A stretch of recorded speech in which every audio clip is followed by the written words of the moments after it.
Hi മക്കളെ, NEET prepare ചെയ്യുന്ന പല കുട്ടികളും ചോദിക്കുന്ന മറ്റൊരു ചോദ്യമാണ്, അതായത് നമുക്ക് ഫിസിക്സിൽ ഇക്വേഷൻസ് എങ്ങനെ ഓർത്തു വെക്കുക എന്നുള്ളതാണ്. ഇപ്പൊ നമ്മളൊരു ചാപ്റ്റർ എടുത്തു കഴിഞ്ഞാൽ, ഇപ്പൊ ലോസ് ഓഫ് മോഷൻ എന്നുള്ള ചാപ്റ്റർ എടുത്തു കഴിഞ്ഞാൽ, മോഷൻ ഇൻ എ പ്ലെയിൻ എന്നൊരു ചാപ്റ്റർ എടുത്തു കഴിഞ്ഞാൽ നമുക്കറിയാം അതിൽ ഒരുപാട് ഇക്വേഷൻസ് വരുന്നുണ്ട് അല്ലെ. ബേസിക് ആയിട്ടുള്ള ഇക്വേഷനും ആ ഇക്വേഷൻ വെച്ചിട്ട് നമ്മൾ ഉണ്ടാക്കുന്ന ഒരുപാട് സ്പെഷ്യൽ കേസുകളും, അങ്ങനെ ഒരുപാട് ഇക്വേഷൻസ് ഓരോ ചാപ്റ്ററിലും വരുന്നുണ്ട്.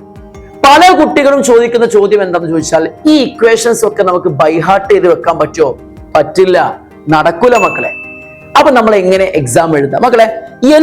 ഇപ്പൊ ലോസ് ഓഫ് മോഷൻ എടുക്കുകയാണെങ്കിൽ നമുക്കറിയാം, അപ്പാരന്റ് വെയിറ്റ് കാണുന്ന സമയത്തോ അല്ലെങ്കിൽ മറ്റേതൊരു കേസ് എടുക്കുന്ന സമയത്ത്, പിന്നെ പുള്ളിന്റെ കേസ് എടുക്കുന്ന സമയത്തോ, ഏതൊരു കേസിലേക്ക് നമ്മൾ പോകുമ്പോഴും അവിടെ ഒന്നും ഇക്വേഷൻസ് ബൈഹാർട്ട് ചെയ്യേണ്ട ആവശ്യം ശരിക്കുമില്ല.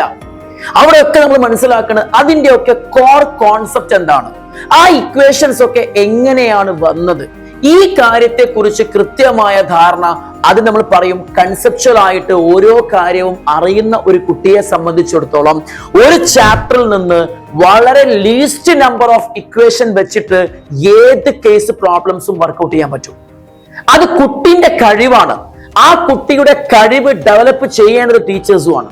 അതുകൊണ്ട് ഒരിക്കലും നിങ്ങൾ ഇന്ന കേസിന് ഇന്ന ഇക്വേഷൻ ബൈഹാർട്ട് ചെയ്യുന്നു, ഇന്ന കേസിന് ഇന്ന ഇക്വേഷൻ ബൈഹാർട്ട് ചെയ്യരുത് മക്കളെ. നിങ്ങൾ ചെയ്യേണ്ടത് ഏതൊരു കേസിലേക്കും നിങ്ങൾക്ക് പോകാവുന്ന രീതിയിലേക്ക് നിങ്ങൾ എന്ത് ചെയ്യണം, ഓരോ കോൺസെപ്റ്റിനെയും നിങ്ങൾ മോൾഡ് ചെയ്ത് സെറ്റാക്കി അവിടെ വെക്കണം.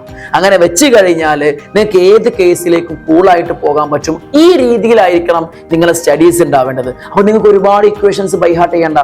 ഇപ്പൊ ഒരു ചാപ്റ്ററിൽ നമുക്കൊരു 50 ഇക്വേഷൻസ് ഉണ്ടെങ്കിൽ ഒരു 5ഓ 10ഓ ഇക്വേഷൻ കൊണ്ട് നമുക്ക് എന്ത് ചെയ്യാം, ആ 50 ഇക്വേഷൻസിലേക്ക് നമുക്ക് എത്താനുള്ള കാലിബർ ആണ് ഓരോ കുട്ടി ഉണ്ടാക്കിയെടുക്കേണ്ടത്. ഓക്കെ, അതാണ് ടീച്ചേഴ്സും ചെയ്യേണ്ടത്. അങ്ങനെയാണെങ്കിൽ ഇക്വേഷൻസ് ഒരുപാട് പഠിക്കണം എന്നുള്ള പ്രോബ്ലംസ് അവിടെ ഇല്ല. അപ്പൊ ഇക്വേഷൻസിന് വേണ്ടി നിങ്ങളുടെ മെമ്മറി ഒരുപാട് ഒഴിവാക്കേണ്ടതില്ല. ഓക്കെ, അപ്പൊ ഈ രീതിയിലേക്ക് നിങ്ങളൊന്ന് വർക്ക്ഔട്ട് ചെയ്ത് നോക്കിക്കേ, അടിപൊളി റിസൾട്ട് ഉണ്ടാക്കാൻ പറ്റും. Okay, so best of luck. നമുക്ക് നേടാം നീറ്റ് ടാർഗറ്റിനൊപ്പം. ബൈ.